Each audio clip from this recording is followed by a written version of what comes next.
রাজ্যে আসছেন প্রধানমন্ত্রী, মিথ্যা প্রতিশ্রুতি, বিজেপির তরফ থেকে বলা হচ্ছে অমুক অমুক শিলান্যাস অমুক।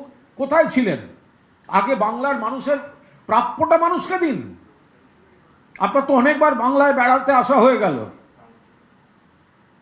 রাজনৈতিক পর্যটক, রাজনৈতিক পরিযায়ী, ভোটের আগে এদের ডেলি প্যাসেঞ্জারই বাড়ে এই নরেন্দ্র মোদী, অমিত শাহ আর গোটা দেশের বিজেপি নেতাদের।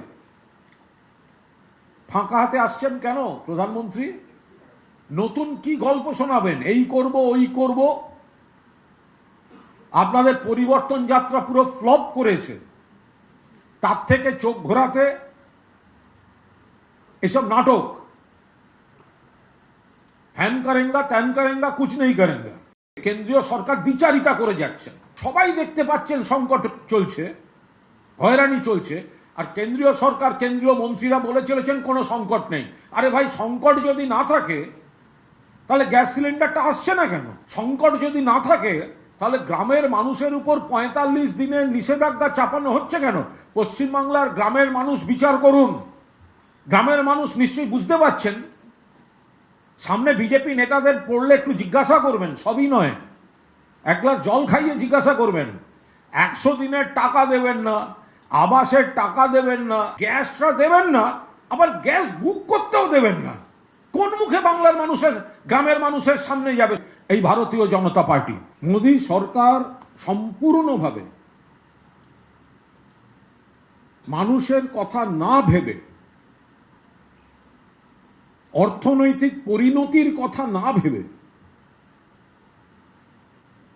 যে হঠকারী পদক্ষেপ পরের পর নিয়েছেন, নোটবন্দি থেকে শুরু করে এই পরিকল্পিত রাজনৈতিক উদ্দেশ্য প্রণোদিত এসআইআর পদ্ধতি থেকে শুরু করে এই গ্যাস সংকট পর্যন্ত, মানুষের হয়রানি, কিভাবে রান্না হবে তার সমস্যা, ২ কর্মসংস্থানে হাত পড়ছে, ৩ মানুষের পকেটে হাত পড়ছে, আর্থিক বোঝা বাড়ছে। নরেন্দ্র মোদীর মঞ্চে নাকি দক্ষিণেশ্বর মন্দিরের আদল বা ওইরকম ছাঁচ রাখা হচ্ছে। কি থিম পুজোর প্যান্ডেল নাকি? তো একটা রাজনৈতিক দলের সভা, এইসব চমক দিয়ে কিছু হবে না। রাম থেকে শিফট করছেন, ২১-এ জয় শ্রীরাম জয় শ্রীরাম জয় শ্রীরাম, জয় মা দুর্গা জয় মা কালীও বলতে হবে। আর আমরা দেখতে পাচ্ছি আজকে সেই পথে বিজেপি আসছে। আর আমরা এটাও বলে রাখছি, ভোটের ফল বেরোবার পর এই বিজেপির এই লোকেদের জয় বাংলা বলিয়েই আমরা ছাড়ব।